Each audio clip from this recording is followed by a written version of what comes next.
something which has always been taught to us right from our school days, or in fact, for some of you, maybe even before your schools. At times, we feel that sports is something which may not really give us a career. And today, we have such eminent personalities who have not only made their careers, in fact, they are making careers into sports.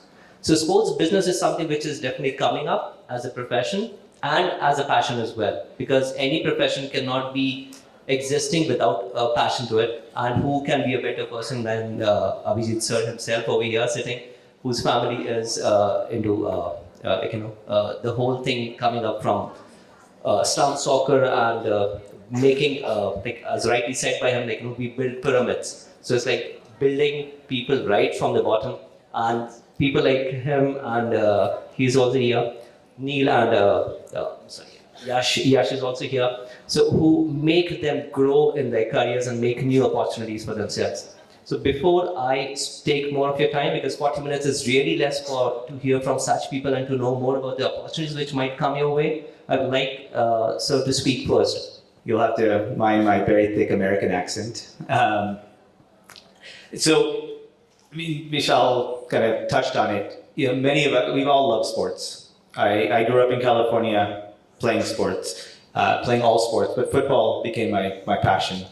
And when I was 16 years old, I realized that I'm not going to be a professional. Like many of us in the room, sorry to say, we may or may not make it.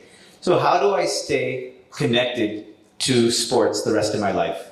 If I've invested so much of my energy and my time with something that makes me so happy, how can this be my life? And being a Gujarati in California, where everyone wanted to be an engineer, or they didn't want to be, but their family was saying, go be an engineer, go be a doctor. I was not interested in being a doctor or an engineer. I told my family, to their shock, that I'm going to work in professional soccer. And they said, what does that mean? I said, I'll do marketing one day. I'm very good at speaking and marketing, I'll try. So I studied the business of sports. I did my MBA in sports management. And the last 20 years of my life, I've been living in the US and India, getting paid to travel around the world, working in football. And not a lot of people take that step because they're very afraid. They think it's a risk to work and create a career in sports. But the reality is there's lakhs and lakhs of jobs in India and millions of jobs around the world in sports. You just got to be able to find them and align yourself towards them. So just want to share that because I know we have a lot of young people in the room and a lot of parents, potentially, of young people.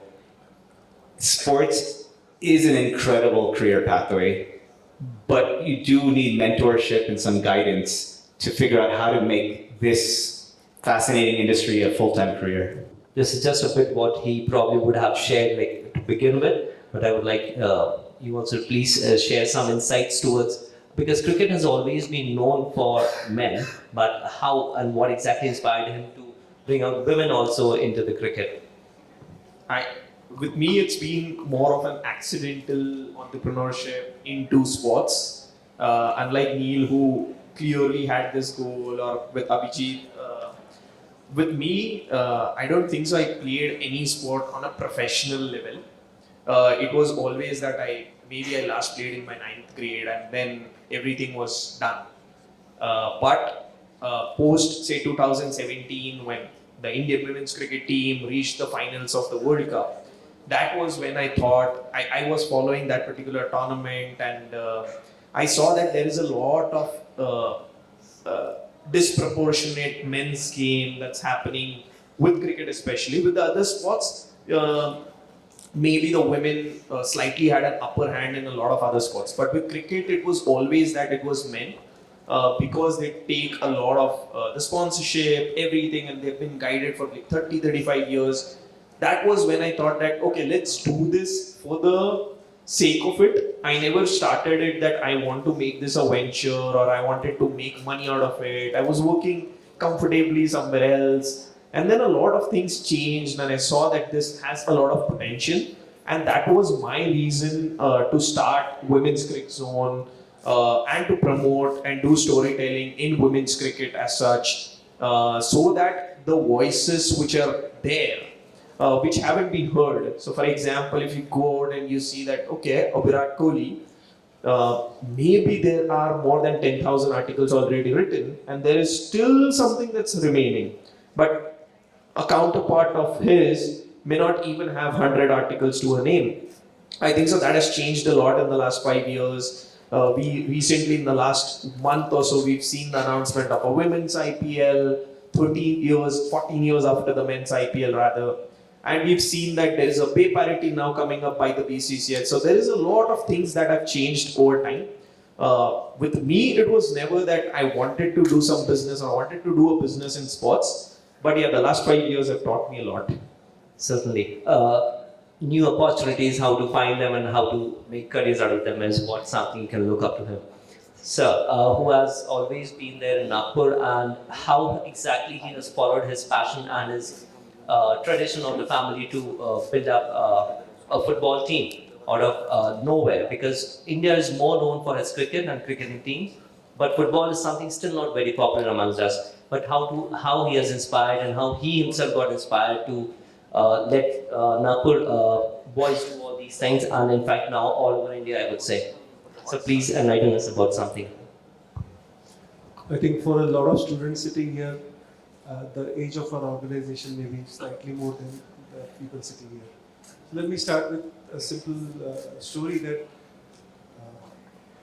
see, not 200 meters from here is YashL College, Nagpur, where my father Vijay Barse used to be a sports teacher. And right next to the YashL College is a big slum. Yeah, right next to the college is a big slum. I don't know the name right now. Vasantrao Naik Jhopadpatti, yes. And the children from that slum used to come over to YashL College ground and play. And it was one of these lucky interaction that sort of gave the light bulb moment to my dad Vijay, who then went back and gave them a ball, and that day he sort of went to different slums in Nagpur and actually gave balls to all of them. And naturally, the next thing that struck his mind as a sports person was, why are these children not getting access to sports on a regular basis?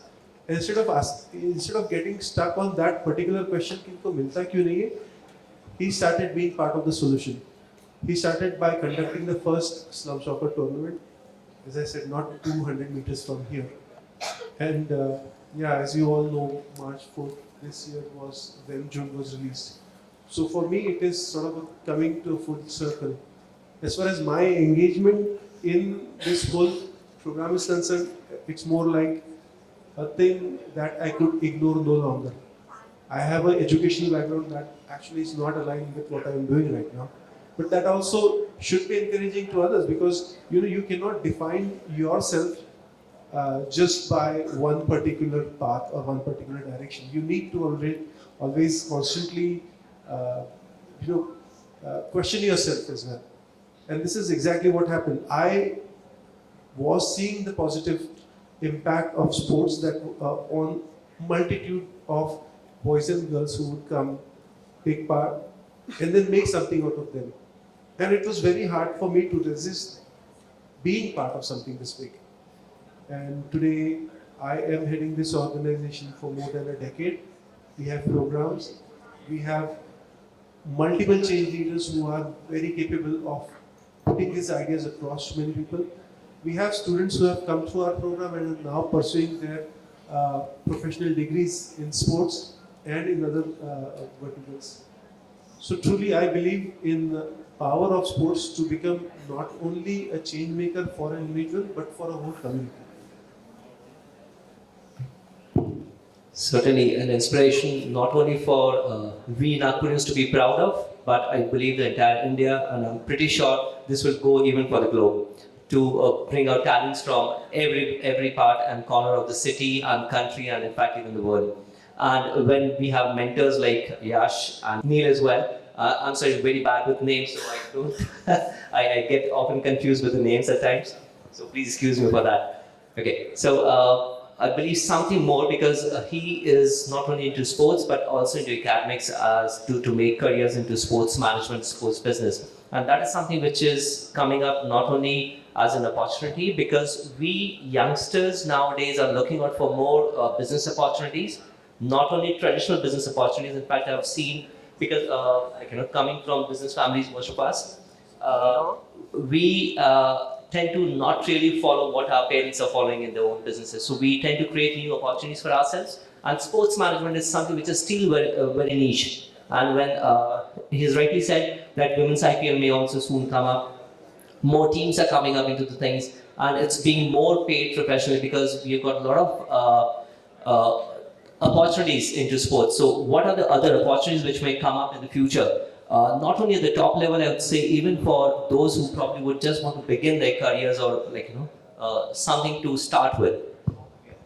So, as I said earlier, there's a lot of people who want to be around sport, who love sport, who are passionate, but they don't know how to make it a career. And the thought is that I need to have been a former player, an athlete, and that's how I'll get into the business of sports. How do I work for an IPL team? How do I work for an ISL team, or Pro Kabaddi, or the Indian Olympics Association, or anything, the agencies, or how do I represent Dhoni or Kohli or anybody? There's a pathway, right? And it doesn't mean you just have to be passionate about sports. It means that if you studied engineering, if you studied commerce, if you studied data analytics, if you studied HR, communications, there's always a way to connect it back into the sports industry. The sports industry is a $700 billion industry. It's one of the largest in the world in terms of revenue and employment. And as we see with the World Cup tonight in football starting, as you see with the Cricket World Cup that just ended, and you see with everything happening, Olympics and ISL and IPL and everything, it's always going on. It's a part of our lives. It's part of our culture. So the key is understanding how do you connect your education and the business of sport. So myself and a few other people back in 2018, we set up the Global Institute of Sports Business, GISB. It's based in Mumbai. It's a postgraduate program in sports business. And what we do, and most of our students are engineering background actually, and many of our students are comm majors or others. They didn't study sports in undergrad or graduate level. But what they do is they come in and we guide them to say that whatever you're good at, we can connect it to the industry. We'll teach you the industry. You bring what you like to study and you like to learn, and you can show you how you can create a job. So the kind of roles are not just in IPL and ISL. There are jobs in places like Women's Crick Zone. There's jobs in agencies, esports, fantasy, gaming. So there's hundreds and hundreds of jobs there. Media houses like Sportskita or The Bridge, or places like Star, Sony, Viacom, or Sport 18. There are thousands and thousands of jobs out there, and they are hungry for smart people like you all who understand business and who love sport. And that's what we do in our program, is we give our students 15 months of an intensive post-grad experience, so ultimately they can get a good job in the industry and then kickstart the next 20, 30, 40, 50 years of their life to ensure that they can actually feel fulfilled with the kind of career that they have. Just something again to hear from Neel. Abhijit, because Yash, because you have not really got any kind of formal training into sports, or not even have played sports professionally. So can you please tell us, was it really difficult for you to begin this as a career, and how you could inspire people sitting out here to make a career in that? I'll say it's not. It was at the start. It was not really difficult. I started it because I just felt that this is something that needs to be done, and that was the reason for me to start it. So at the beginning, it all looked like, oh, okay, I can do this very well. I can do it easily and everything. But entering into sports, I think so it's not difficult. But then continuing to do what you're doing consistently over a period of time, innovating new things, because the world is changing very drastically in everything. So to do that on a very continuous basis, I think so that's difficult. And especially the business part, because I think so I started when I was 23.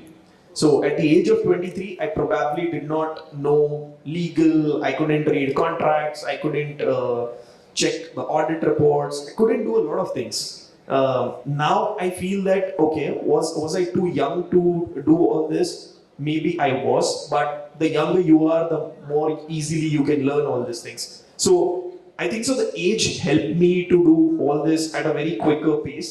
Today, yes, as I am sitting here, can I do all these things? Yes, I can. So it was not difficult to enter into because I just felt like doing it, so I did it. But of course, over the period of time, the difficulty will only increase if you want to continuously innovate. If you want to stick to a particular position and say that, okay, this is what I've achieved and this is what I want to do, then it becomes easier because you don't want to do any new thing. So that was again something from Yash. So Abhijit sir, we have got two professionals who are doing it professionally, making earn money for their own selves, for others as well, for their companies, for their sponsors and all. But how exactly you manage, sir? Because you are an NGO who work for non-profit and work mainly with people who are not coming from somewhere who could pay you a lot of money to learn football and do the things. So how difficult was it, or maybe for your father as well? We have this saying that our customers don't pay us, and those who pay us don't see return on like investment the way you usually do. But our customers are those who need us the most. A child living in slum, someone who can't hear and is attending school, someone whose school doesn't have a physical infrastructure to play with, are our customers. Day in and day out, our coaches who themselves have come through the slum soccer program, being trained, go back to these communities and give a chance to a young child to maybe engage for half an hour or an hour of physical activity, to be part of a team, that is coached by a professional coach, wear a kit, be cheered upon by. All these things are very important when you're growing up. But when we began, especially in a city like Nagpur, which is where we started and we are very proud to be from here, it was very difficult. If it was like we usually used to say, if it was gully cricket, we would have got more money. But we were slum football. So it was additionally, and imagine those are in the year 2000 trying to convince people to support your cause of making slum children play. How do you think we would have fared? And it was only because we decided to pitch for ourselves. We didn't wait for help to come from outside. We started by digging in our own pockets and doing the best we can with our networks, with the people we knew, and with the volunteers that we had initially. That's how we started. But I think 2008 was the first funding we received from FIFA. And every year since then, we've been getting more and more support. And we are now this year supported by, of course, FIFA again, but Mercedes-Benz, Reliance Foundation, Sony Pictures Network, to name a few.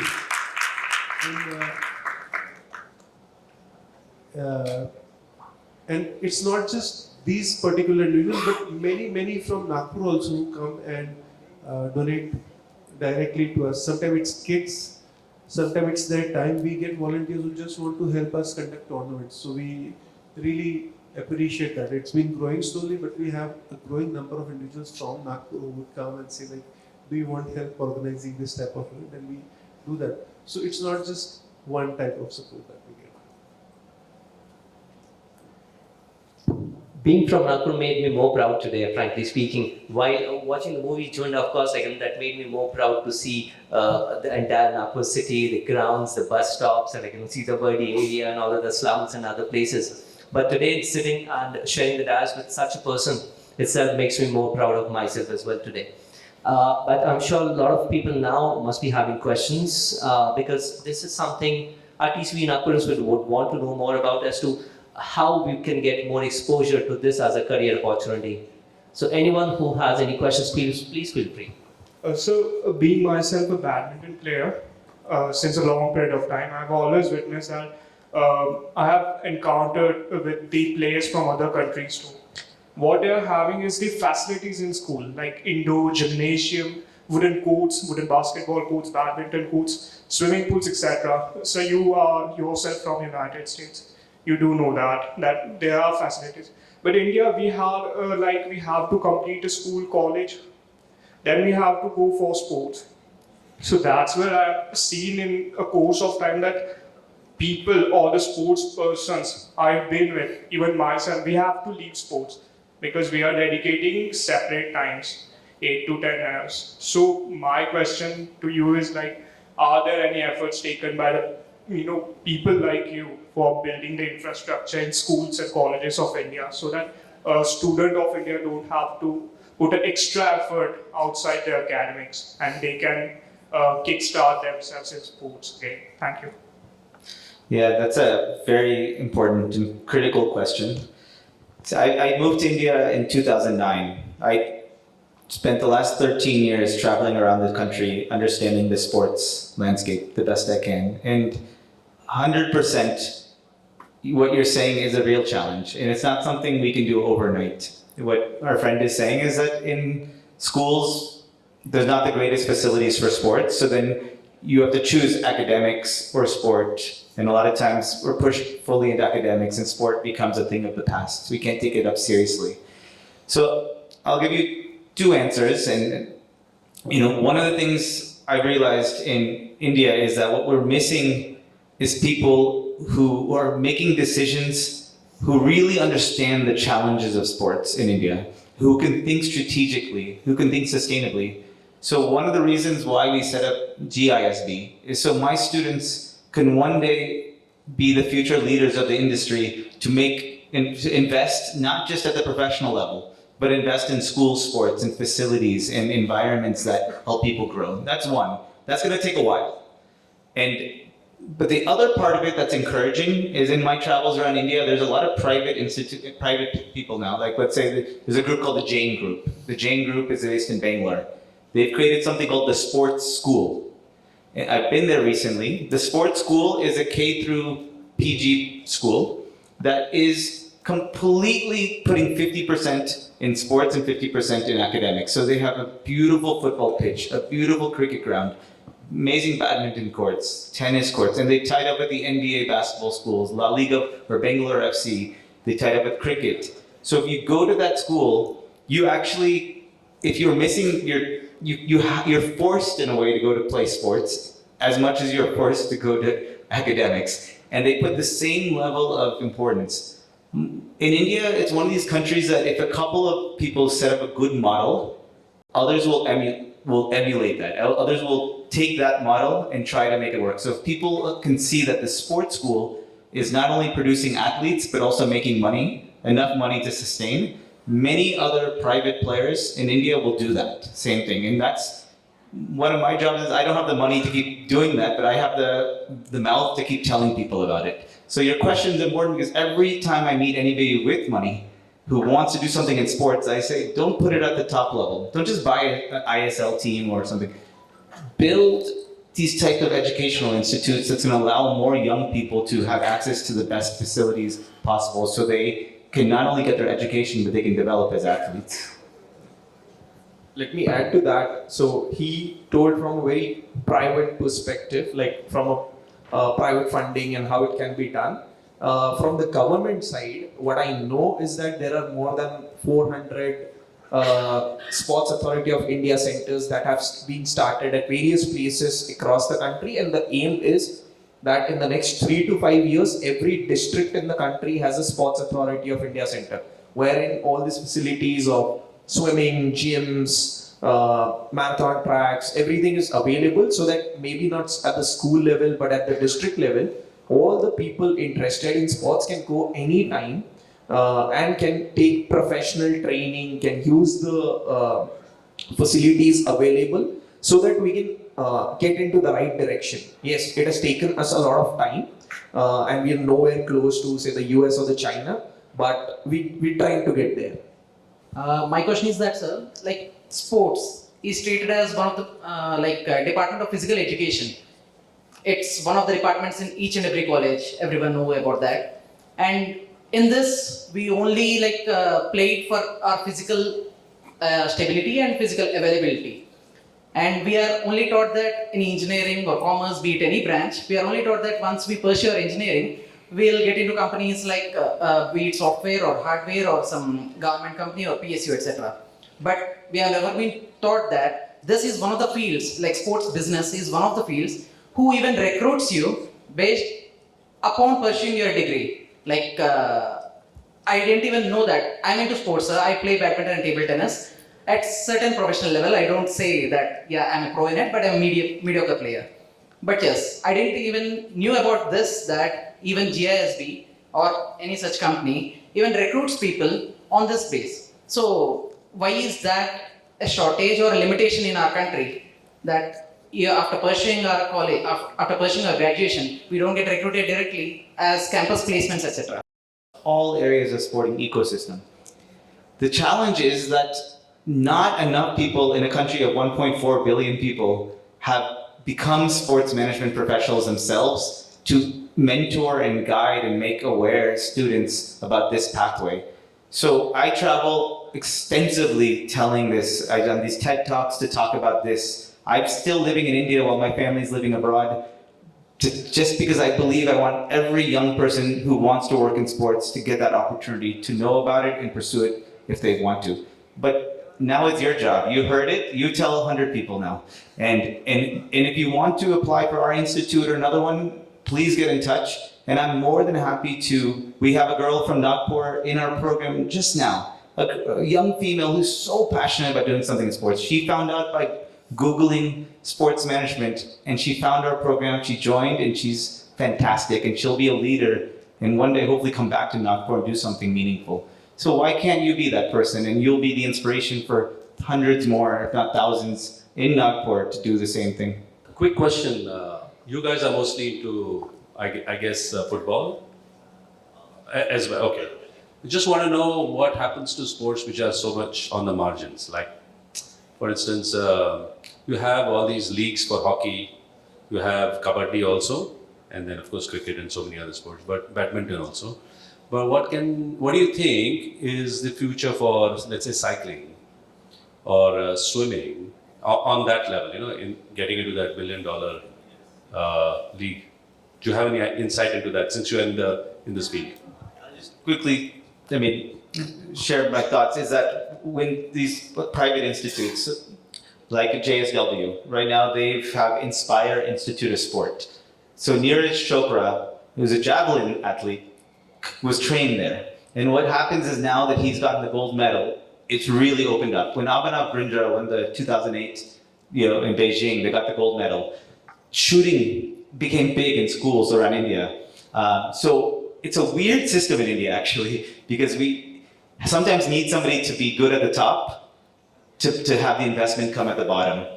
But I would say that these private players like Tata, like JSW, and like Reliance, they're having a center of excellence coming up in Navi Mumbai. In swimming more, once we do well in something cycling up top. So your question's a very important one, but I would love to say we need to invest more, we need to build more cycling tracks and all that. I just know that that's a very long-term approach at the bottom, because usually in India we want to invest in things that we have good national pride in. And when we won the Cricket World Cup in 1983, and it's not a surprise that all of India, was riding on the back of those players and those athletes. So we need more of that, unfortunately, to happen before we see growth. But I'm happy to talk to you about it offline, because maybe we can see about other ways, and I can give you some resources to find out more information.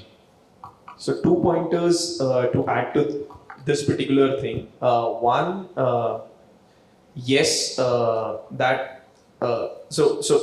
say if we go 2 decades back, it was more that sport or anything used to be considered first and the stars used to be considered secondary. Today it's the vice versa.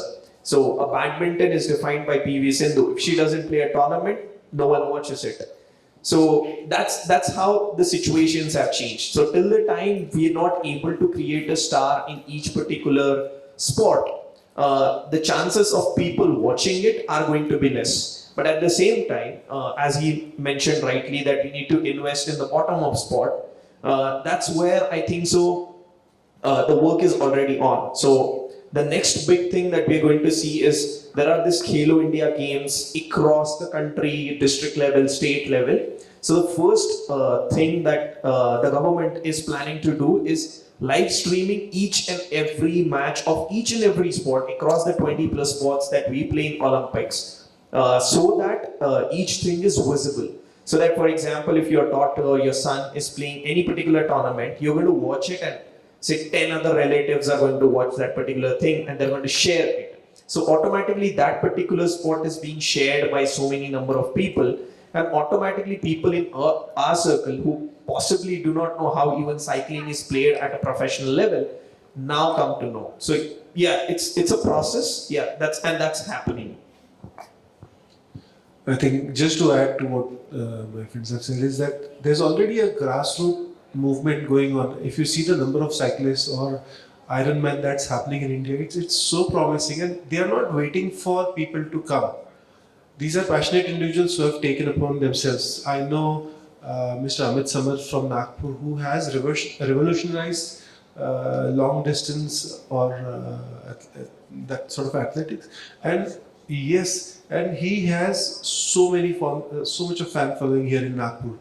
So I'm also hopeful, or rather, I feel that individuals like these will also be the reason why sports that you mentioned will continue to evolve and go a couple of notches up in the coming year, because now it's becoming more democratized. People are taking their passion in sports and building upon them with their small groups. You can go ahead. No, actually, what happened, is all this while, all of my questions are also getting answered also. So not an issue. Now, coming back to this thing, unfortunately, India, में जो दिखता है वो बिकता है. Media is fascinated with cricket only. So sports is nothing but equal to cricket, which is religion in a country. You name it, anybody, everybody's talking only about cricket. That is unfortunate part. Second part, where you rightly said that when Khelo India, Sports Authority of India, when it comes from the bottom, obviously things will change. Now there are two things which you're talking about. One is you're talking about making a career out of the student for sports, irrespective of any area which you like it.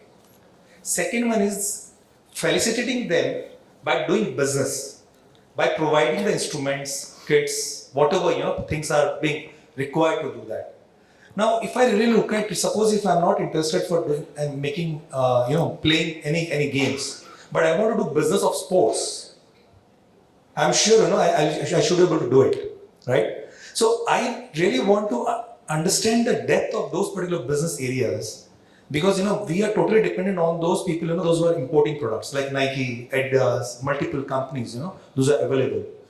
When you say that MBA from GISB, not necessarily the people will be, making athlete out of it, but they want to do business out of it, So can you throw some ideas on it, that how young kids can start business, start doing business on any kind of sports, which will help them in shaping their career.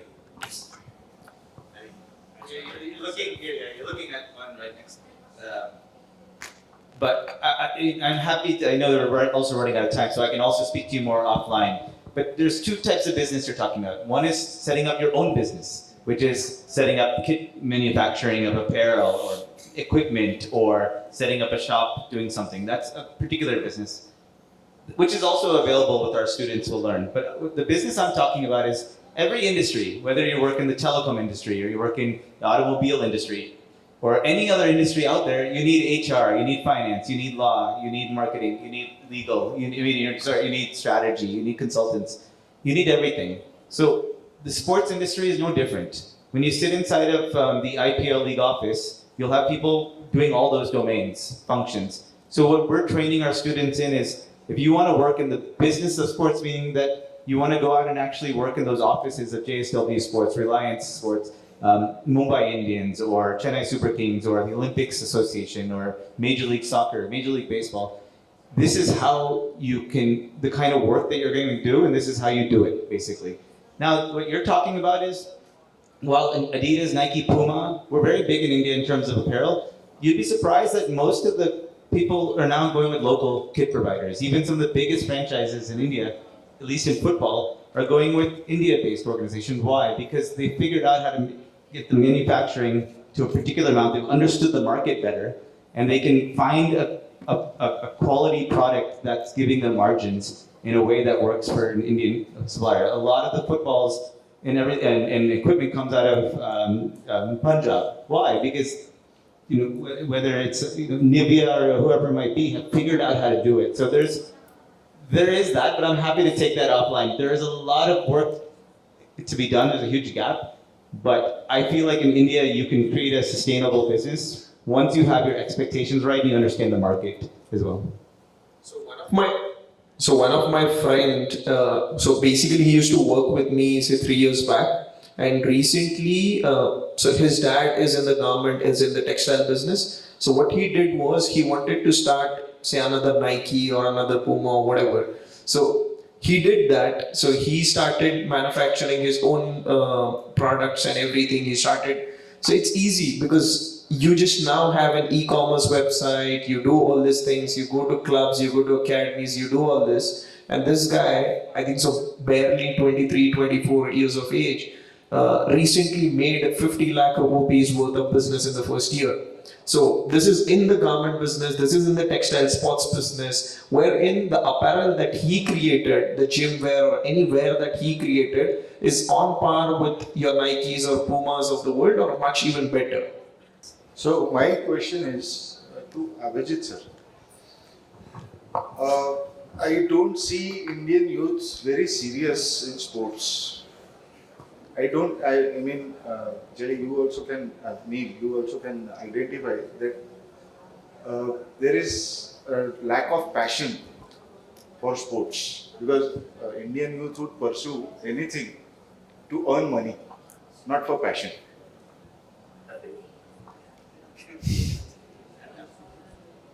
I would like to push back on that. I think I can't speak on generation that's sitting here. Maybe we did, and we're still wrong there. But a lot of things I am seeing in the youth today is that they are driven by passion. And I think they are the ones who are going to change this for us. The reason I say that was, you remember in our generation where people were volunteering? Not so much. But the type of volunteers that we get now are mostly young. And they're not shying away from trying different roles. They may come from one idea, but they're very happy to also change their minds. So I am seeing this influx of fresh ideas. Most of my staff is 24. And they themselves come from slums, studied while being a part of Slum Soccer program, and are now either project leads and some of them are program managers. So I've seen them challenge themselves, overcome the obstacles that they have faced, and believe me, they have overcome much. But they've also now investing back in their communities. So I would say of course there are challenges, and of course what you say is a mindset that we are still fighting against, but I feel I'm with the young ones on this one.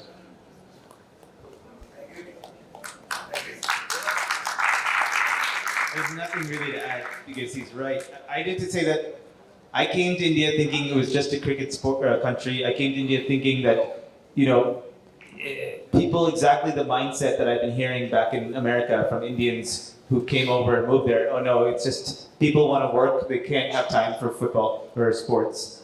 But I'm shocked and impressed and pleasantly amazed over the last decade of traveling around in the kind of passion. I spent the whole day at Slum Soccer today. On a warm Sunday, just kids of all ages and adults were just outside playing and celebrating the beautiful game of football all day. I was just in Kolkata a few weeks ago and watched 60,000 people at the Mohan Bagan East Bengal match. And anywhere I travel to, I see people playing or talking about sports or connecting on sports. When Pakistan-India match was going on, at least the first one, and it was, I never experienced the passion an entire country can get around one game. I've never even seen in the US the way it works in India.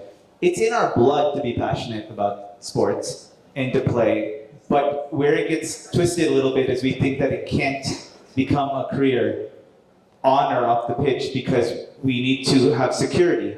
And security is important, but somewhere along the way that old-fashioned mindset seeped into the new age, so even if the kids have security, they have assets, they have education, family support, they're still forced into pathways that are not conducive to their full fulfillment. And that's what we're trying to break, that attitude that you can actually do something you love and still have a good job. And I think so. I can speak for this particular generation. Most of the people at my office are in that age group of 23, 24, and and people who are in 27 to 30 and slightly more age group have come from IT companies. Maybe are getting 50% of the payment they used to draw there, but they've come in because of their passion for the sports. So it's not like that. I think so. The generation is changing, and the generation is changing for the good.